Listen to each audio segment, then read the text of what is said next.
주시는 하나님의 말씀은 히브리서 12장 18절부터 29절 말씀입니다.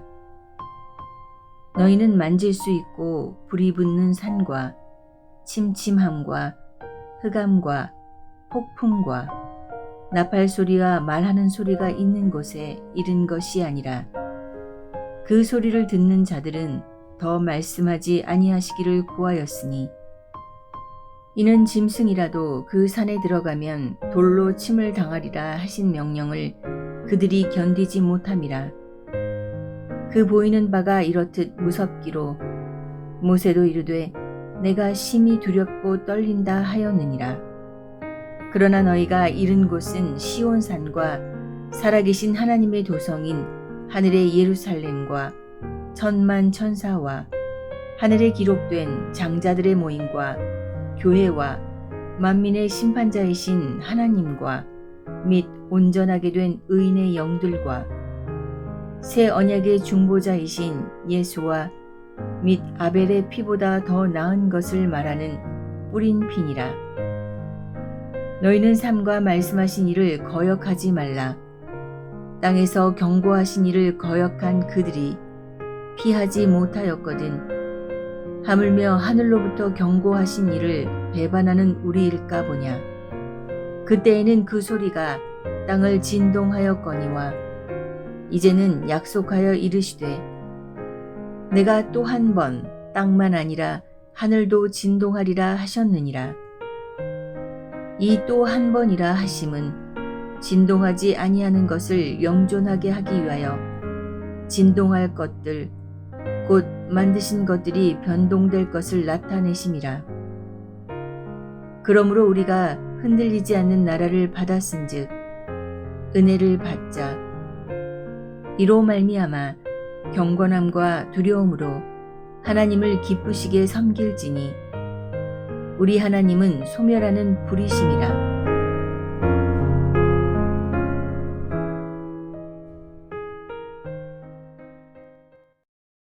히브리서는 1세기 예수 그리스도를 믿은 히브리인들, 즉 유대인 크리스찬들을 위해 기록한 말씀입니다. 히브리인들은 어릴 때부터 구약의 제사를 보고 경험한 사람들이었습니다. 그래서 어느 유대인 크리스찬 중에는 예수님에 대한 믿음을 저버리고 다시 옛 유대교로 돌아가려는 사람들이 있었습니다. 전행했던 전통 예식으로 그리고 익숙함으로 돌아가려고 했던 것입니다. 그러므로 히브리서는 지금까지 성전의 제사는 예수님의 십자가를 준비하는 그림자일 뿐이었다라고 가르쳐 왔습니다. 오늘 본문에는 희생제물을 잡아드리는 구약의 제사와 어린 양 되시는 예수님의 이름으로 드리는 신약의 예배의 차이를 더욱더 깊게 보여줍니다. 오늘 본문의 첫 절인 히브리서 12장 18절과 19절을 보겠습니다. 너희는 만질 수 있고 불이 붙는 산과 침침함과 흑암과 폭풍과 나팔 소리와 말하는 소리가 있는 곳에 이른 것이 아니라 그 소리를 듣는 자들은 더 말씀하지 아니하시기를 구하였으니. 18절과 19절은 구약시대에 신의 산을 대표하는 이 구약의 제사를 묘사하고 있습니다. 그 특징이 첫째가 만질 수 있고 라는 이 말은 구약의 제사는 눈으로 보고 만질 수 있는 가시적인 것이었다라는 뜻입니다. 둘째가 불 붙는 산이라고 했는데 하나님께서 신의 산에 임재하실 때 이 산 정상에 검은 구름이 빽빽하게 모여 있고 그 검은 구름 속에서 번개가 번쩍번쩍 가득했던 장면을 불 붙는 산이다라고 묘사를 했습니다. 셋째로 침침함과 흑암과 폭풍이라고 하는 것도 하나님께서 신의 산에 임재했을 때의 광경입니다. 넷째는 나팔 소리와 말하는 소리였다라고 되어 있는데 하나님의 음성이 마치 나팔 소리 같이 들렸다라는 뜻입니다. 이 상황을 보면 구약 시대에 하나님께서 임재하실 때의 광경은 몹시 두렵고 떨리는 상황이었고 하나님께서 하시는 말씀이 마치 나팔 소리와 같이 웅웅거리며 백성들이 제대로 알아들을 수 없었다는 것을 보게 됩니다. 그러므로 이스라엘 백성들은 두려움과 모호함 때문에 더 이상 하나님의 음성을 듣지 않도록 해달라고 간구했다라고 되어 있습니다. 19절 하반부에 그 소리를 듣는 자들은 더 말씀하지 아니하시기를 구하였으니 라고 되어 있는 것입니다. 모세는 시내산에서 하나님께로부터 성막을 지을 양식에 대해서 들었습니다. 그리고 그 양식을 따라 지은 구약의 성막을 보면 하나님의 성소는 함부로 드나들 수 없도록 문이 아닌 휘장이 쳐져 있었고, 성막들에는 이글거리는 불타는 제단과 제물들의 피가 가득했습니다. 그리고 짐승들이 바쳐지는 순서를 기다리고 있었는데, 제사에 쓸 수 없는 가증한 짐승들은 근처에만 와도 돌에 맞아 죽었고, 제물의 용도에 맞는다 할지라도 흠이 있는 짐승은 들어갈 수가 없었습니다. 20절입니다. 이는 짐승이라도 그 산에 들어가면 돌로 침을 당하리라 하신 명령을 그들이 견디지 못함이라. 이렇듯 구약의 제사는 하나님 앞에 나가는 것이 매우 어려운 일이었고 두려운 일이었습니다. 구약에서 하나님을 본다라는 의미는 하나님의 임재가 있는 시내산 혹은 장막 혹은 예루살렘 성전을 본다라는 뜻이었습니다.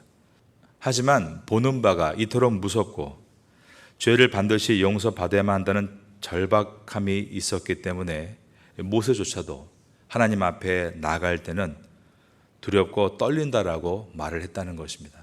21절입니다. 그 보이는 바가 이렇듯 무섭기로 모세도 이르되 내가 심히 두렵고 떨린다 하였느니라.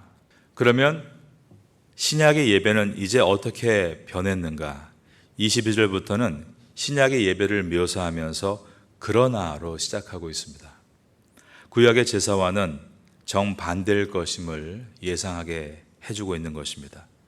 22절에서 24절을 보겠습니다. 그러나 너희가 이룬 곳은 시온산과 살아계신 하나님의 도성인 하늘의 예루살렘과 천만 천사와 하늘에 기록된 장자들의 모임과 교회와 만민의 심판자이신 하나님과 및 온전하게 된 의인의 영들과 새 언약의 중보자이신 예수와 및 아벨의 피보다 더 나은 것을 말하는 뿌린 피니라. 22절에서 너희가 이룬 곳은 이 신약의 크리스찬들이 드리는 예배를 뜻하고 있는데, 22절에는 신약의 예배는 신의 산이 아닌 시온산이라고 했습니다. 시온산은 예루살렘 성에 있는 산입니다. 22절에 하나님의 도성은 예루살렘 성을 말합니다. 그러므로 시온산과 살아계신 하나님의 도성인 하늘의 예루살렘이라는 말은 다 같은 말을 반복하고 있는 것입니다. 즉 예루살렘을 말하고 있습니다. 예수님께서 온 인류의 죄를 대속하시기 위해 어린 양으로 입성하신 그 예루살렘인 것입니다. 신약 시대의 크리스찬의 예배는 예루살렘에서 천만 천사와 이어서 23절에 보면 하늘에 기록된 장자들의 모임과 교회와 그리고 심판자이신 하나님과 및 온전하게 된 이들의 영들과 새 언약의 중보자이신 예수와 및 아벨의 피보다 더 나은 것을 말하는 뿌린 피니라. 신약 시대에 드리고 있는 크리스찬의 예배가 천상의 예배와 연결되어 있다라고 말하고 있고 예수님과 예수님의 보혈이 함께하고 있다라고 말하고 있습니다. 구약의 예배는 흠이 없는 희생 제물을 준비하기 위해 정성을 쏟았습니다. 그 짐승을 태울 땔감을 정성껏 준비했고 특별히 성막 안에 있는 불을 잘 준비했는데 출애굽을 하고 초창기 때였습니다. 대제사장 아론의 아들 나답과 아비후가 하나님께서 명령하지 않은 다른 불을 가져다가 분향을 드리다가 죽는 일이 일어났습니다. 이처럼 무서운 예배였고 또한 대제사장이 가슴에 12보석이 박힌 에봇을 입고 등장하는 화려한 예배였습니다.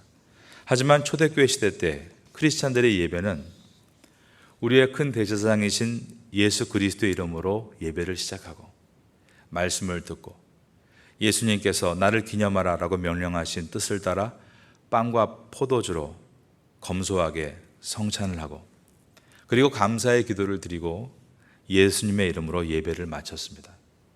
눈으로 볼 수 있거나 만져지는 구약의 제사보다 조용하고 화려하지 않은, 어쩌면 초라해 보일 수 있는 예배가 신약의 예배였던 것입니다. 하지만 크리스찬들이 모여 드리는 그 예배는 아벨의 피보다 더 나은 예수 그리스도의 보혈이 있다라고 말씀합니다. 24절입니다. 새 언약의 중보자이신 예수와 및 아벨의 피보다 더 나은 것을 말하는 뿌린 피니라. 아벨의 피라는 뜻은 아벨에 드린 희생 제사를 말합니다. 아벨은 의인으로서 하나님은 아벨의 예배를 받으셨습니다. 그러나 그 아벨에 드린 제물의 피보다 더욱 보배로운 예수 그리스도의 피가 뿌려지는 것이 바로 신약 성도들의 예배이다라고 한 것입니다. 그리고 구약의 제사는 두려운 시간이었지만 신약의 제사는 은혜의 시간이라고 말씀하고 있습니다. 이 시간 우리가 하나님께 예배드리는 시간이 얼마나 귀한가를 히브리서를 통해서 깨닫게 되면 감사하지 않을 수가 없는 것입니다. 히브리서는 1세기 초대교회 당시에 예수님을 믿고 구원을 얻은 히브리인들이 믿음을 저버리고 다시 유대교로 돌아가려고 하는 것에 대해서 강력하게 경고하는 말씀입니다. 그래서 25절 이하에는 배교해서는 안 될 것을 다시 한번 분명하게 경고합니다. 너희는 삼가 말씀하신 일을 거역하지 말라. 땅에서 경고하신 일을 거역한 그들이 피하지 못하였거든. 하물며 하늘로부터 경고하신 일을 배반하는 우리일까 보냐. 구약시대 때 선지자들을 통해서 주어진 말씀을 거역했을 때도 멸망을 당했는데 신약시대에 하나님께서 직접 아들을 통해 주신 말씀을 거역한다면 어떻게 되겠느냐라고 강력하게 경고를 하고 있습니다. 땅에서 경고하신 일을 거역한 그들이 피하지 못하였거든. 하물며 하늘로부터 경고하신 일을 배반하는 우리일까 보냐. 이 뜻은 예수님을 배반하지 말고 유대교와 성전 제사로 돌아가려는 것을 버리라라는 뜻입니다. 이어서 26절에서는 학개 선지자의 예언이 성취되었다라고 선포합니다. 학개서 2장 6절에 보면 만군의 여호와가 이같이 말하노라. 조금 있으면 내가 하늘과 땅과 바다와 육지를 진동시키실 것이요 라고 되어 있습니다. 학개 선지자는 스룹바벨 총독 시대에 활동했던 선지자입니다. 스룹바벨은 이스라엘에 파견된 페르시아의 총리로서 유대인이었습니다. 그러므로 민족 재건을 위해 헌신했던 인물입니다. 특별히 성전을 재건하게 되는데 성전 재건을 놓고 큰 장벽에 부딪히게 됐습니다.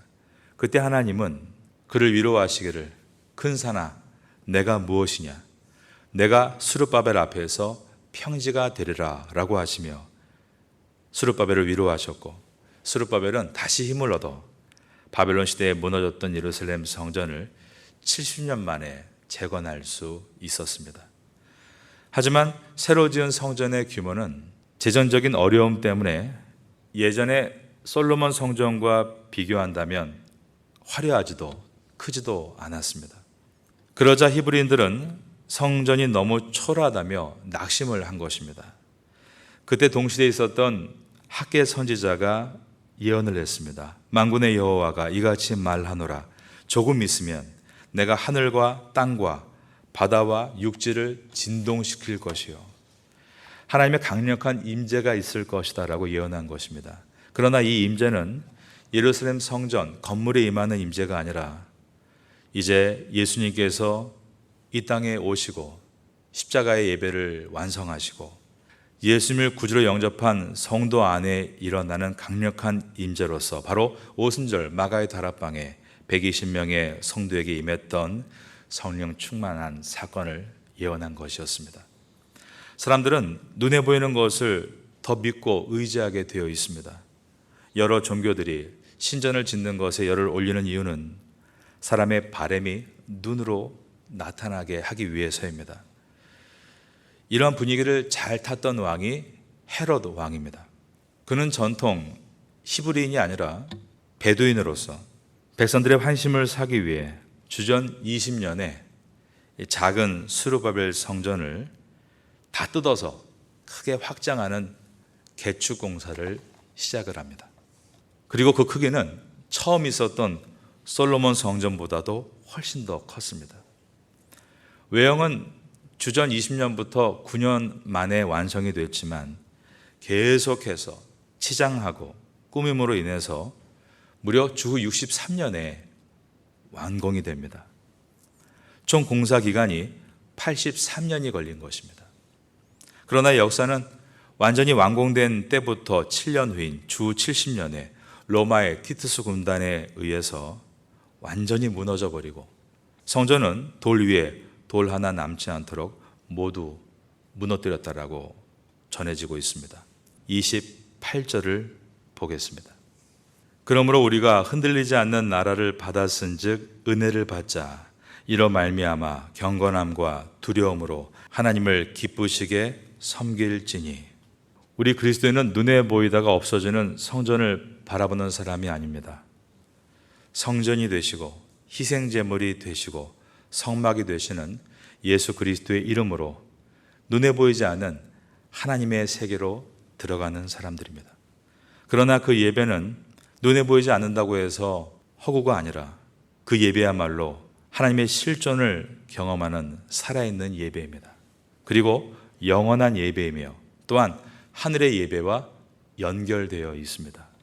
계시록 7장 9절에 보면 하늘의 예배가 나오는데 일 후에 내가 보니 각 나라와 족속과 백성과 방언에서 아무라도 셀 수 없는 큰 무리가 나와 흰옷을 입고 손에 종려가지를 들고 보좌 앞과 그 어린 양 앞에 서서 큰 소리로 외쳐 이르되 구원하심이 보좌 앉으신 우리 하나님과 어린 양께 있도다. 하늘의 예배에도 어린 양이신 예수 그리스도 이름으로 드리는 예배라고 되어 있습니다. 그러므로 우리가 이 땅에서 예수님의 이름으로 드리는 지상의 예배는 하늘의 예배와 연결되어 있는 것입니다. 우리가 예배 가운데 하나님 앞에 이렇게 기도드립니다. 하늘에 계신 우리 아버지여, 이름이 거룩히 여김을 받으시오며 나라가 임하시오며. 여기서 그 나라는 하나님의 보좌가 있고 하나님의 통치가 있는 절대 세계, 흔들리지 않는 나라입니다. 그러므로 성도는 이 땅에서 예수님의 이름으로 예배를 드릴 때 하늘의 은혜를 받습니다. 28절 저와 같이 읽겠습니다. 그러므로 우리가 흔들리지 않는 나라를 받았은즉 은혜를 받자. 여러분들은 이러한 귀한 보배로운 예배를 통해서 항상 은혜를 얻게 되시기를 예수님의 이름으로 축원합니다. 성도에게도 두려움이 있습니다. 그러나 그 두려움은 죄로 인해 죽을지 모른다는 두려움이 아니라 좀 더 하나님의 마음을 기쁘게 해드리고 싶은 설레임과 떨림이라고 말할 수 있습니다. 이로 말미암아 경건함과 두려움으로 하나님을 기쁘게 섬길지니. 이 경건함과 두려움에는 그러나 또한 배교에 대한 경고도 분명히 들어 있습니다. 오늘 본문의 마지막 절인 12장 29절입니다. 저를 따라하겠습니다. 우리 하나님은 소멸하는 불이심이라. 하나님의 심판이 있다는 것을 잊지 말고 하나님 앞에서 신실한 성도가 되기 위해 설레임과 떨림을 붙들라는 것입니다. 사람들이 경건하지 않은 이유가 무엇일까요? 그 이유는 하나님의 심판을 두려워하지 않기 때문입니다. 사람들이 전도하지 않는 이유도 마찬가지입니다. 하나님의 심판에 대한 긴박감을 잃어버렸기 때문입니다. 우리가 십자가를 바라보며 하나님의 사랑만 바라보고 그러나 믿지 않는 자는 멸망하리라는 심각한 경고를 잊어버릴 때 우리는 안일하게 되고 전도하지 않게 되고 경건한 삶을 떠나게 되는 것입니다. 하나님의 사랑이 부족해서 경건하지 않은 것이 아닙니다. 우리 하나님께서 심판주이심을 잊어버리기 때문에 경건하지 않은 것입니다. 히브리서를 지나면서 이 경고의 말씀이 나에게도 임할 수 있기를 기도하고, 희생제사를 받지 못하실까봐 두려워하는 인생이 아니라 이미 나를 대신해 희생제사가 되어주신 예수님을 붙들고 오늘도 설레임과 떨림의 마음으로 주어진 이 태국의 하루를 살아갈 수 있는 우리가 될 수 있기를 예수님의 이름으로 축원합니다.